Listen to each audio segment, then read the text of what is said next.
All right, welcome to the Explainer. Today, we're doing something a little different. We're going to reverse engineer a myth.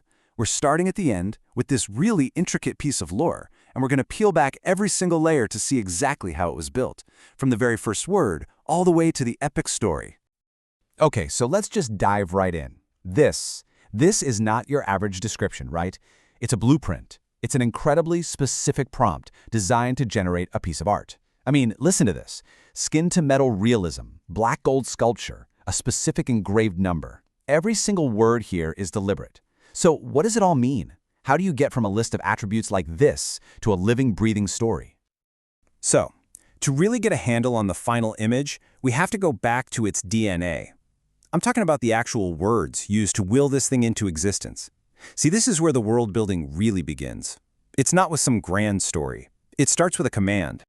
Now, this is where it gets really interesting, because you can actually see the creative process at work right here on the screen.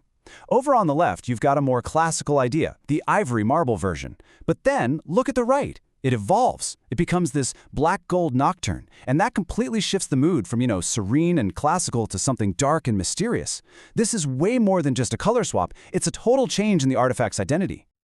Okay, so we've got this absolutely stunning visual concept, but a picture? That's just the start.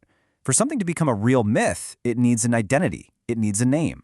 And, like we saw in that first prompt, this one has a secret, and it's been hiding in plain sight this whole time. Her formal name is Qelaraë Vhezzira-Naë, which translates to, get this, the veiled heart who remembers before flesh. I mean, come on, that's not just a label, that's straight up poetry. It's a whole story packed into just a few words. You've got concealment, emotion, memory, this idea of a primordial origin, it's all right there. And this is just brilliant. It shows you how every single piece of that name is like a Lego brick. You have Quel for origin, Vez for veil, Era for the heart's power, and Naë for being an eternal witness.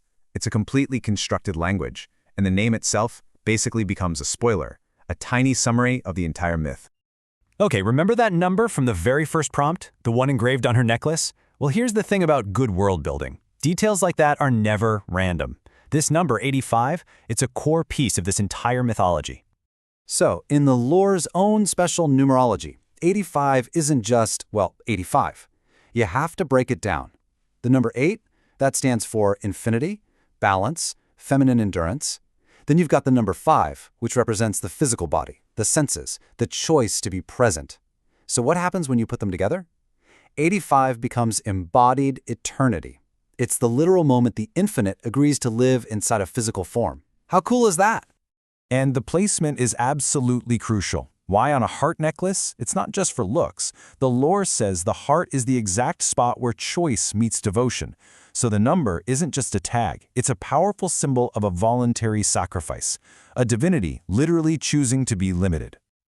All right, so let's see how all these pieces start to fit together. This artifact, it's not just sitting in a museum somewhere. It has a very specific purpose, a whole set of rules within its world's doctrine. It actually does something.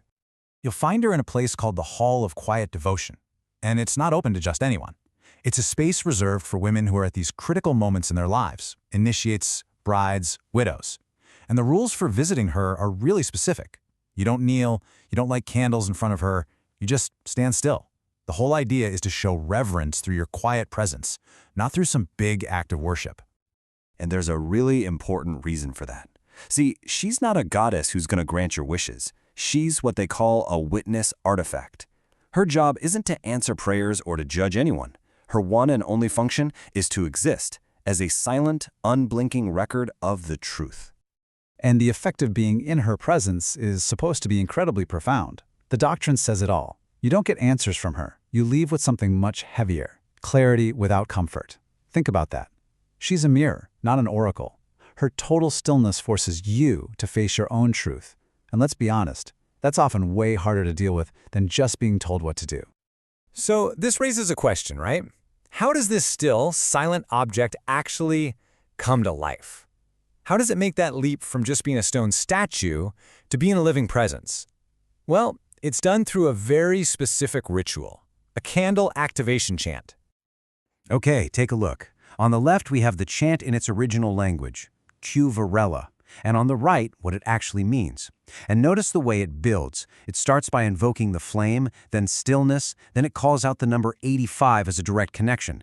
It affirms the feminine presence, and then it all culminates in this incredibly powerful final line, not stone, not sleep, but awakening. And this is where the world building just goes to a whole other level. It's not enough to just have the words of the chant. Oh no, there's a full-on cinematic script for how this moment should look and feel. It's a precise 8-second sequence. You see the unlit candle, then her eyes just barely opening, the flame touching the wick, and then the candle bursts into full light right as the last word is spoken. It makes this abstract ritual feel so incredibly real, you can almost see it.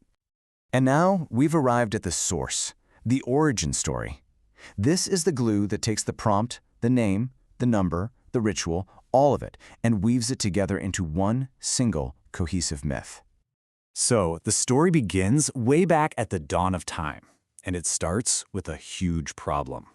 The world had truth, what the myth calls a knowing too heavy for speech, but there was nothing strong enough to hold it. You couldn't write it down, fire would burn it, water would wash it away, memory was just too fragile. So, the divine feminine steps forward, and she doesn't ask for power or for people to worship her. She asks for just one thing: weight, the burden of holding all that truth. And to make sure she could last forever, the Creator didn't make her from flesh and blood, but from stone, so that memory itself could never, ever decay. And right here, this is the moment all those little details we talked about just click perfectly into place. That veil, it's not for hiding. It's to protect people from a truth so pure it can make them arrogant. And that number, 85, it's revealed to be the 85th seal, the official stamp marking the exact moment that eternity chose form without demand. Everything has a reason. The myth wraps up by cementing her ultimate purpose. She is, in the end, a final test. If a woman can stand before her in total silence, with absolutely nothing to ask, no pleas for help, no questions, it means she's achieved a state of inner strength that makes her ready for anything: marriage, leadership, even death. So think about the journey we just took. We went from a hyper-specific text prompt all the way to this deep, timeless origin story. Every single detail, from a tattoo to a number on a necklace, was given weight, a history, and a real purpose. It really makes you wonder, doesn't it?